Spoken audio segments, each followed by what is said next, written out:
I think I'm going a little fast, isn't it? Is it okay? Okay. Easy to understand? Yeah. So if you need some clarification, just raise your hand, okay? Because I really need to make sure that whatever I say, you get the understanding, you see. That is very important.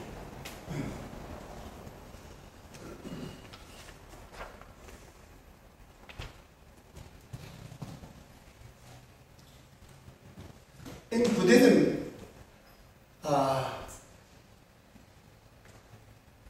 mind plays a very important role.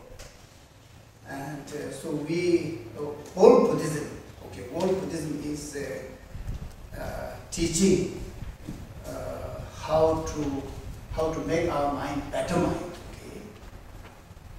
Because of this, when you talk about meditation, again we say meditation means to make our mind, give a training to the mind to become a better mind. See, if the mind is not so clear and not so sharp, by doing meditation, especially analytical meditation, and your mind become more sharp, intelligent, and wise.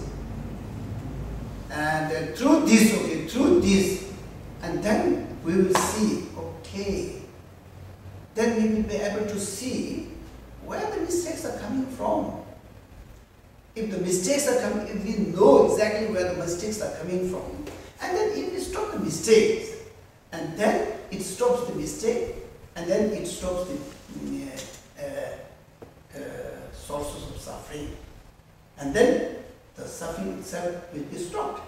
Until unless we don't stop the sources of the suffering, and then I think the suffering will not end.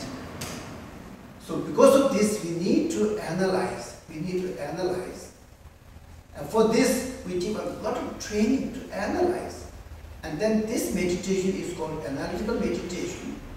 And it is a huge mind training. Mind which was not very clever, little bit stupid, making a lot of mistake. By giving training, the mistake become lesser and lesser and lesser, and mind become more clever, more wise, and then in this way, and then mind develops, and mind transforms from a very stupid mind, slowly it transforms into a wise and clever mind. And this is the purpose of meditation. And meditation is just try to overcome the destructive emotions, Meditation is to just fight against the destructive emotions. If we fight against the destructive emotion, and then we will make less mistake. If we make less mistake, there will be less problem, less suffering.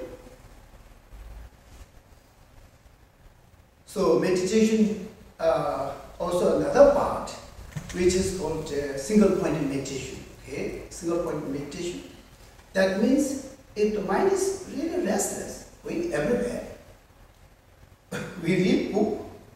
Okay, sometimes we read book, okay, and the mind goes to supermarket, and okay, mind goes everywhere, but still we are sitting and facing towards the book, pretending that we are reading book. But actually, we are traveling all over supermarket, okay, like this. So that is because our mind is restless. And then, do we get this exact message by reading this book? No, because our mind is somewhere. Then we don't achieve what we really wanted to achieve by reading this book. If we really wanted to learn 100% whatever message this book carries, and we need a really single-pointed mind. And then only we will understand exactly what is written there. For that also we need to give a training, which is called a training for single-pointed meditation.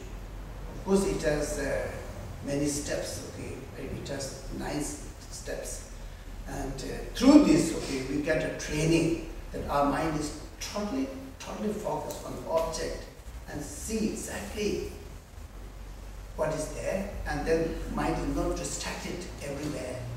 Okay. unnecessarily. And then wastage of time, wastage of energy. Well, mind has so much potential, and then if we are single-pointed meditation, our mind is totally focused on what we really want to achieve. So in this way, again, this is a training, mind training. So these two are the main practice in Buddhism, whether you call this as a training or whether you call this as a meditation. Whatever you call, okay, I think the fighting against the destructive emotion is the training in Buddhism. And Buddhism itself is a mind training. Buddhism itself is a mind training. Nothing more. It's just a mind training. Why? Because all the problems are rooted to different types of mind, which are very unhealthy, which we call the destructive emotions. And then if we want to achieve happiness, it's again also rooted to mind, which are very healthy, like compassion or loving kindness. So to give this training and then explain about the techniques and the purposes and what to remove and what to develop, and then whole Buddhism came into existence.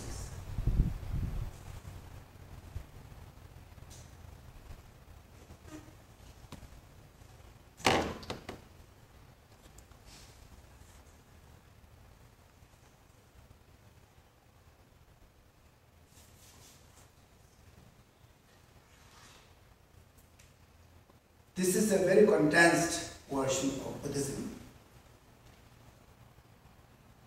Maybe you might have heard this several times.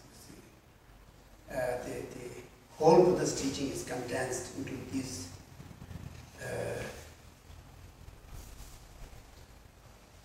if possible, try to help other sentient beings as much as possible. If not, try not to harm any sentient being. Okay, and this is all Buddha's teaching. If possible, try to help other sentient beings as much as you can. And then if helping is not possible, the least you can do is try not to harm any sentient being. So there, try not to harm any sentient being means, try not to harm any sentient being means, try not to give any suffering or the source of suffering. Because someone who is practicing Buddhism, they have to practice compassion. Because of this, try not to harm any sentient being means, try not to create any suffering or sources of suffering. And try to help other sentient beings means, try to make others as happy as possible. And that is practice of loving kindness.